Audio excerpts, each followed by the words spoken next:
Maths में कैसे maximum score करें, चाहे वो 100 आउट ऑफ 100 ही क्यों ना हो। तो इसके लिए आपको मैं आज कुछ प्रो टिप्स देने वाला हूँ। तो मेरा आज का ये टॉपिक है हाउ टू स्टडी मैथ्स और टिप्स टू स्कोर गुड और 100% मार्क्स।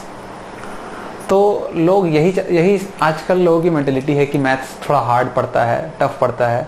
तो मैथ्स को हम कैसे अच्छे तरीके से पढ़ सकें जिससे हमारा मोर देन मार्क्स या 100% मार्क्स हम उस पर गेट कर सकें। तो ये आज का मेरा लेक्चर इसी पर बेस्ड है। तो इसको समझने और जानने के लिए इस वीडियो पर पूरा लास्ट तक आप बने रहें। मैं आपको कुछ प्रो टिप्स दूंगा जो शायद आपके लिए एप्लीकेबल होगा और हेल्पफुल भी होगा आपके लाइफ में, जिससे आप मैथ्स में मैक्सिमम से मैक्सिमम स्कोर अर्जित कर सकते हैं, चाहे वो 100% मार्क्स ही क्यों ना हो। तो मैं आपको जो भी प्रो टिप्स देने वाला हूँ, तो हो सकता है उसके बाद आपका मैथ सब्जेक्ट फेवरेट हो जाए, आपको मैथ्स इतना अच्छा लगने लग जाए कि आप हो सकता है बाकी सब्जेक्ट को प्रीफर ना करें कंपेयर देन मैथ्स। तो मैं जो टिप्स बताने जा रहा हूँ वो पूरी तरीके से ट्राइड एंड टेस्टेड है मेरे ऊपर और साथ ही साथ मेरे स्टूडेंट्स के ऊपर। तो नमस्कार दोस्तों, मेरा नाम है एकांत पांडे। मैं हूं एक प्रोफेशनल ट्रेनर कम टीचर। तो इसी तरीके से मैं आपको बीच बीच में कुछ प्रो टिप्स देते रहूँगा जो आपको गाइड करेगी किसी एग्ज़ाम के लिए। तो बने रहिए मेरे चैनल मैथमेटिक्स ब्लास्टर में और देखते रहिए कुछ नॉलेजेबल चीज़ें।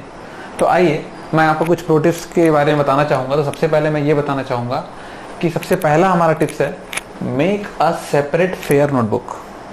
अब हर स्टूडेंट डिफरेंट सब्जेक्ट की नोटबुक बनाता है, तो उसी तरीके से सिमिलरली यहाँ पे फॉलो होगा। मैथ्स के लिए भी एक सेपरेट फेयर नोटबुक बनाया जाए और फेयर नोटबुक में सारे एक्सरसाइज के क्वेश्चन अलॉन्ग विथ एग्जाम्पल उसको वहाँ पे अटेम्प्ट किया जाए।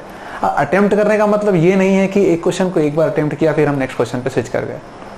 इसके लिए क्या करना है आपको कि एक क्वेश्चन को एटलीस्ट 2 to 3 टाइम्स वहाँ पे रिपीट करना है, जिससे आपकी प्रैक्टिस भी होती जाए और आप ज़्यादा से ज़्यादा सीखते जाएं।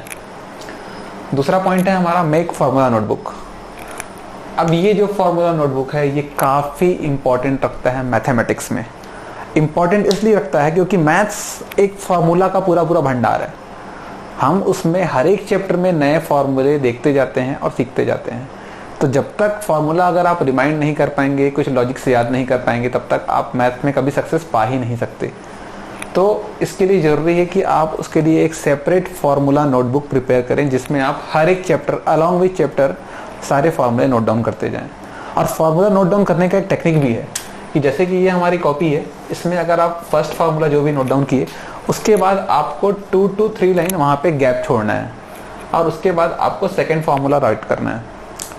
गैप छोड़ने का मतलब यहाँ पर इसलिए है क्योंकि अगर आप उस चैप्टर में कंटिन्यू आगे बढ़ते जा रहे हैं और इसके जैसा फर्स्ट फार्मूले के जैसा ही आपको कोई सिमिलर फार्मूला देखने को मिलता है, तो उसको आप वहाँ पर यूज़ कर सकें, ऐड कर सकें, इसलिए मैंने कहा है कि वहाँ पर आपको ज़रूर कुछ ना कुछ गैप देना होगा हर 2 फार्मूले के बीच में। ठीक है स्टूडेंट, तो फार्मूला कंपलसरी है नोटबुक बनाना। वहाँ पे फार्मूला बनाने के साथ आपकी प्रैक्टिस भी उस तरीके से होती जाएगी। ये तो मेरे लाइफ का सबसे बड़ा ब्रह्मास्त्र है। फार्मूला नोटबुक ही मुझे मैथ्स में यहाँ तक पहुँचाया है। तो आप भी कोशिश कीजिए कि उसके लिए फार्मूला नोटबुक अलग से प्रिपेयर कीजिए। Third, recheck with perspective. Recheck with perspective में सर रिचर्ड फाइनमैन, जिन्हें नोबेल प्राइज मिला था, तो वो मैथ्स के बारे में ये कहते हैं किसी क्वेश्चन को समझने के लिए सबसे पहले आप अपने ही क्वेश्चन को जो अटेम्प्ट किए हो उस पर गहरी एनालिसिस करो। तो किसी भी क्वेश्चन को अगर आपको समझना है तो आप अपने ही बनाए हुए क्वेश्चन को रीचेक करो विथ अ डिफरेंट पर्सपेक्टिव। अब डिफरेंट पर्सपेक्टिव कहने का मतलब हमारे पास ये है कि जैसे कि हमने किसी क्वेश्चन पेपर को अपने ही क्वेश्चन पेपर को सॉल्व किया है, तो उसको हमको एनालाइज करने के लिए हमको खुद ही उस पेपर को चेक करना है। और वो जब हम पेपर चेक करने जाएंगे तो उसको हमको ये नहीं समझना है कि वो हमारा ही पेपर है, हमको ये लेके चलना है कि हम किसी स्टूडेंट के पेपर को चेक कर रहे हैं। तो वहाँ पर हमको एज अ एग्जामिनर और as a invigilator role play करना होगा, जिससे हम अपनी गलतियों को सुधार सकें या अपनी गलतियों को चेक कर सकें। तो हम चेक करने के बाद पाते हैं कि जहाँ जहाँ हम गलती किए हुए हैं तो वहाँ हम अनबैस्ड तरीके से ये सोच सकते हैं कि हम कहीं ना कहीं पे कॉन्सेप्चुअल मिस्टेक कर रहे हैं, जिसको हम वहाँ पर जाके सुधार सकते हैं। तो ये हुआ स्टूडेंट हमारा third point, recheck with perspective. Fourth point है जो काफ़ी स्पेशल है, देखिए इसमें लिखा हुआ है don't try to solve until you are right, try to solve until you can't be wrong. Hindi में अगर हम समझना चाहें तो इसका मतलब ये है तब तक सॉल्व ना करें जब तक कि आप एक बार में सही हो जाए, तब तक सॉल्व करें जब तक आप गलत ना हो। सुनने को थोड़ा अजीब लग रहा होगा आपको, बट इसमें अगर हम समझें कि ऐसा हमने क्यों कहा है, तो कोई स्टूडेंट जैसे कि कोई क्वेश्चन बनाया, लेट सपोज वो पॉलिनोमियल क्वेश्चन अटेम्प्ट किया या किसी भी फैक्टराइजेशन क्वेश्चन अटेम्प्ट किया, तो पहला क्वेश्चन अगर अटेम्प्ट कर लिया, अगर उसको फर्स्ट टाइम में ही सक्सेस मिल गया, मैं पर्टिकुलर कोई एग्जांपल लिया है, जरूरी नहीं कि वो फैक्टराइजेशन या पॉलिनोमियल क्वेश्चन अटेम्प्ट करे, वो इंटीग्रेशन डिफरेंशिएशन जो भी मैथ्स के प्रॉब्लम है अटेम्प्ट कर रहा है, अगर वो फर्स्ट टाइम में ही सक्सेस पा गया तो हो सकता है वो 20 से 25 दिनों के बाद वापस उस क्वेश्चन को देखे तो वो भूल जाए। ये पॉसिबिलिटी है भूलने की, है ना। तो इसलिए ऐसा ना हो, इसलिए हमने कहा है कि अगर एक बार में ही सक्सेस मिल जाए तो हमको वहां पर छोड़ना नहीं है हमारी प्रैक्टिस, हमको उसको और अच्छी तरीके से निचोड़ना है। Try to solve until you can't be wrong. अगर आप कुछ गलत करते हैं तो गलतियां ही मनुष्य को सिखाती है ना, तो वैसे ही गलतियां भी हमको मैथ्स में कुछ ना कुछ सीख दे के जाती है। तो गलतियां होना, आप ऐसा ना समझे कि अगर हमसे गलती हो गई तो हम वहां पे कुछ वीक हो रहे हैं, गलती से ही आप अपने कॉन्सेप्ट को पकड़ोगे कि हम कहाँ पर लैग कर रहे हैं। तो ये हुआ स्टूडेंट हमारा फोर्थ टॉपिक। तो ये थे हमारे टोटल जो मेन 4 प्रो टिप्स थे, है ना। अब हम आगे आपको बताने वाले हैं कि कुछ सॉल्यूशन के स्टेप्स जो हमको एग्जाम में फॉलो करने होते हैं, तो हम आगे देखते हैं। तो चलिए देखते हैं सॉल्यूशन में कुछ कुछ स्टेप्स जो हमको फॉलो करने हैं किसी भी एग्जाम में। तो मैथ्स के लिए मैंने ये लेक्चर रखा है, तो मैथ्स के लिए हम देखते हैं कि सबसे पहला स्टेप है हमारा फुल अंडरस्टैंडिंग क्वेश्चन। जो भी क्वेश्चन हमको एग्जाम में पूछा गया है, आस्क किया गया है, उसके बारे में हमको पूरा कॉन्सेप्चुअल नॉलेज होना चाहिए कि वो क्वेश्चन में क्या पूछ रहा है, हमको किस तरीके से उसको सॉल्यूशन देना है ना।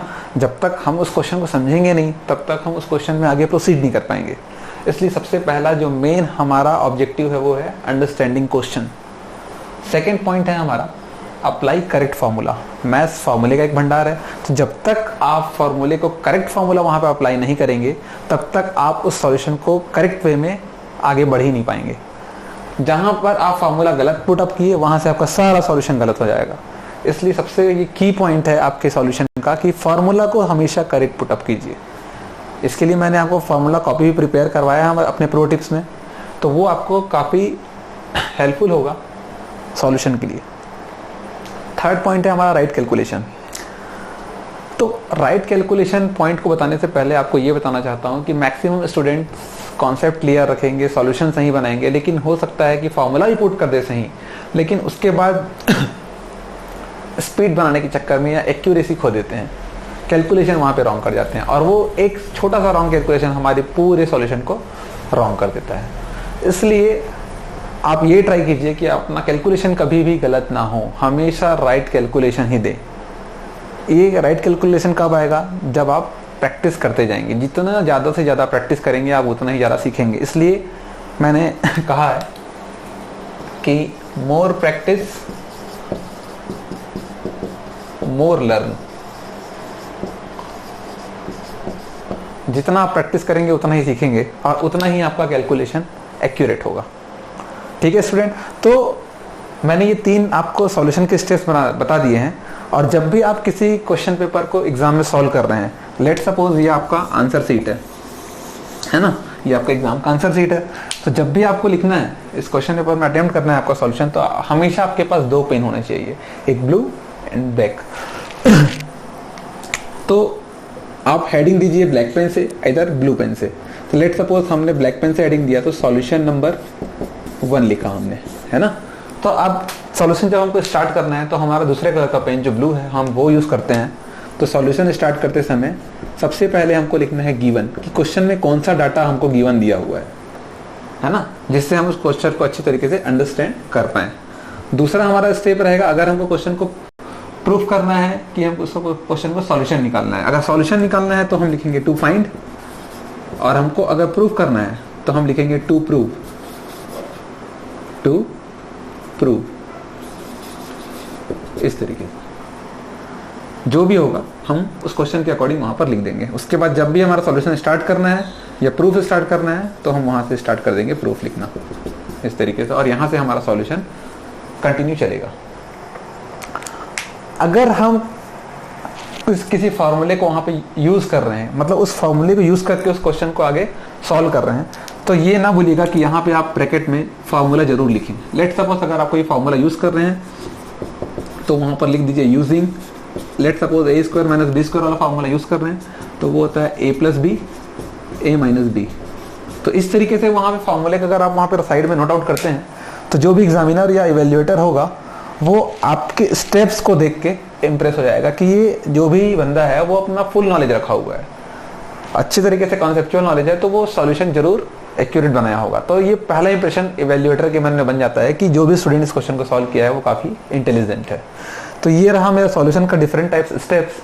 अगर ये आपको अपने लाइफ में फॉलो करेंगे तो आपको जरूर सक्सेस मिलेगी, जैसा मैंने बताया है। मैथ्स आपको इम्प्रूव करना है या मैथ्स के आप बिगिनर हो तो हमेशा आपको मैथ्स में प्रैक्टिस करने के लिए पेन पेपर रिक्वायरमेंट है। जैसे कि ये है मेरा पेन और ये है मेरा पेपर। तो पेन और पेपर से ही आप डिफरेंट टाइप के क्वेश्चंस की प्रैक्टिस कर सकते हैं और जितना ज़्यादा प्रैक्टिस करेंगे उतना ज़्यादा आप उसमें परफेक्ट होते जाएंगे। बोलते हैं ना, पर more practice makes man perfect. तो जितना ज़्यादा आप प्रैक्टिस करेंगे उतना ही ज़्यादा आप परफेक्शन पे पहुंचते जाएंगे। तो उसके लिए क्या है कि पेन और पेपर की रिक्वायरमेंट होना काफ़ी कंपलसरी है प्रैक्टिस करने के लिए।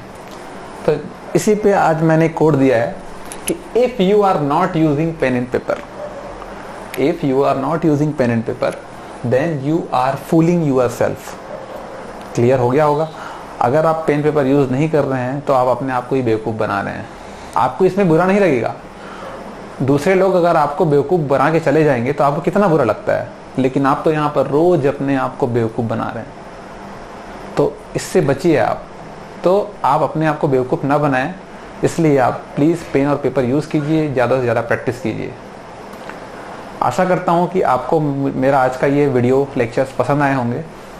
अगर आपको अपने लाइफ में कुछ इससे बेनिफिट मिलती है, अगर आप कुछ सीखते हैं तो प्लीज़ इसको लाइक कीजिए और मेरे वीडियो को ज़्यादा से ज़्यादा लोगों तक पहुँचाइए, जिससे कुछ उनको सीखने को मिले। तो बहुत बहुत शुक्रिया, आप लास्ट तक मेरे वीडियो में बने रहे। Wish you very all the best. जय हिंद, वंदे मातरम।